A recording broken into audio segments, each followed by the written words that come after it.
আসসালামু আলাইকুম, শুভ সকাল। কেমন আছেন সবাই? আশা করি সকলেই ভালো আছেন। এই দেখেন মেঘলা মেঘলা দিন, বৃষ্টি হচ্ছে, আবার থামছে এরকম একটা অবস্থা। তো যাই হোক, আমি সকালবেলাটা একটু চা দিয়ে শুরু করলাম। তারপরে আপনাদের সাথে একটু রেসিপি শেয়ার করব, একটা মজাদার ভর্তার রেসিপি। এটা হচ্ছে চেপা শুটকি ভর্তা। এটা হচ্ছে চেপা ভর্তা না, ময়মনসিংহ একদম চেপা ভর্তাই বলি। অনেক জায়গায় শুটকি ভর্তা বলে, চেপা শুটকি বলে। তো এটাকে আমি একটু ভর্তা করে নিব।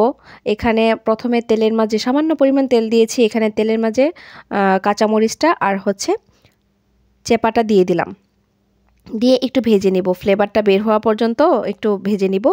তারপর পেঁয়াজ আর হচ্ছে রসুন এগুলো হচ্ছে দিয়ে দিচ্ছি। এটা দিয়ে তারপর হচ্ছে নাড়াচাড়া করতে হবে, চুলার আঁচটা একটু কমিয়ে দিতে হবে, আর সামান্য পরিমাণে হলুদ ব্যবহার করতে হবে কালারের জন্য। যদি আপনার ইচ্ছে করে যে হলুদ ব্যবহার করবেন না, তাহলে নাও করতে পারেন। একটু সৌন্দর্যের জন্য আসলে হলুদটা ব্যবহার করা হয়। হলুদটা কোনো টেস্টের আসলে কাজ করে না। চুলার আঁচটা একটু কমিয়ে দিয়ে অল্প আঁচে একটু ভেজে নেবেন, তাহলে দেখবেন যে পেঁয়াজটা নরম হয়ে যাবে, পুড়ে যাবে না।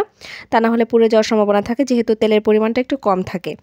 অনেকে এটাকে না শুকনো খোলাতেই ভাজে, কারণ হচ্ছে দেখা যায় কি যে তেল ছাড়া ভাজলেও না এটার টেস্ট অনেক ভালো আসে, ফ্লেভারটা অনেক সুন্দর বের হয়। তো এই তো আমার ভাজা হয়ে গিয়েছে। এটাকে এক সাইডে করে রেখে দিব, ঠান্ডা হতে দিব। আর এদিকে আমি জিরাটাকে শুকিয়ে নিয়েছি রোদে, আর এটা এখন একটু প্যাকেট করে নিব, মানে একটু বক্সের ভিতর করে রেখে দিব, কারণ 1 কেজি জিরা তো সবটা লাগবে না, সেই জন্য কিছু গুঁড়া করেছি, সেটা আপনাদের সাথে শেয়ার করেছি। আর এটা হচ্ছে একটু শুকিয়ে রেখে দিব, যাতে করে পরবর্তীতে নষ্ট না হয়ে যায়। ঘরে অনেক দিন থাকলে অনেক কিছু জিনিসপত্র নষ্ট হয়ে যায়, সেই জন্য আসলে এটা একটু কন্টেনারে রেখে দিব, এক সাইড করে রেখে দিব। তারপর হচ্ছে যখন লাগবে তখন আসলে নামিয়ে ব্যবহার করা যাবে। আর এদিকে আমি জিরাগুলোকে, বাকি যেগুলো ছিল সেগুলোকে গুঁড়ো করে কিন্তু আপনাদের সাথে শেয়ারও করেছি। তো যাই হোক, আমার রেসিপিগুলো কেমন লাগে কমেন্ট করতে ভুলবেন না। আর যারা না টেনে সম্পূর্ণ ভিডিওটি দেখছেন তাদেরকে অসংখ্য ধন্যবাদ, যারা লাইক কমেন্ট করেছেন তাদেরকে অসংখ্য ধন্যবাদ।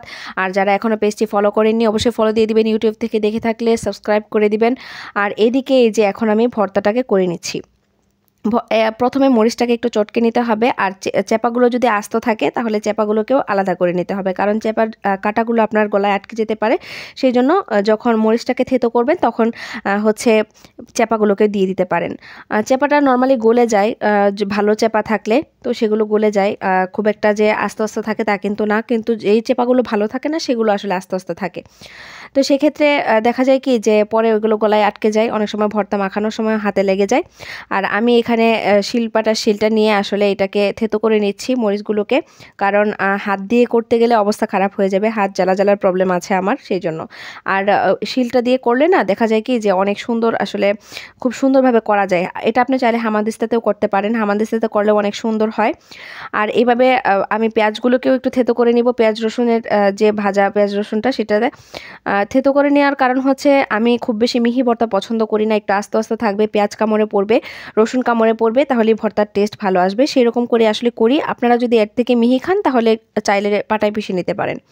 তো এই যে আমার ভর্তা রেডি। ভর্তাটা খেতে কিন্তু অসাধারণ হয়, চাইলে আপনি ভাতের সাথে খেতে পারেন বা খুদের ভাত এগুলোতে সাথেও খেতে পারেন, খুবই মজার হয়।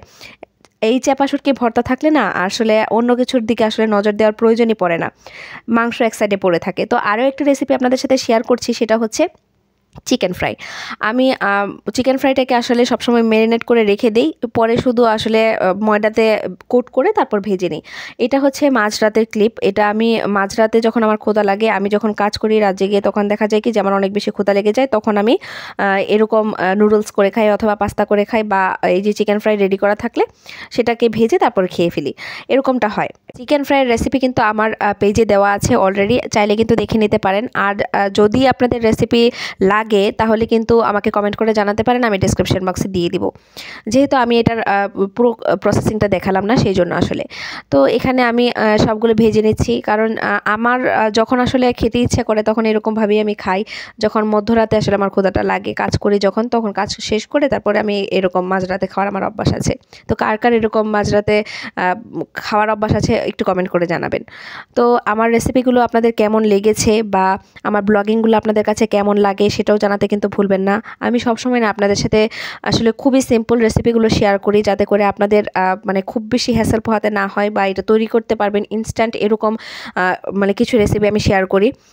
চিকেন ফ্রাইয়ের রেসিপিটা যদি লাগে তাহলে একটু কমেন্ট করে দিবেন, তাহলে ভালো লাগবে। আর যারা এতক্ষণ পর্যন্ত সঙ্গে ছিলেন সকলকে অসংখ্য ধন্যবাদ। তো ভালো থাকুন, সুস্থ থাকুন, পরবর্তী আরও একদিন দেখা হবে ইনশাল্লাহ। আল্লাহ হাফেজ।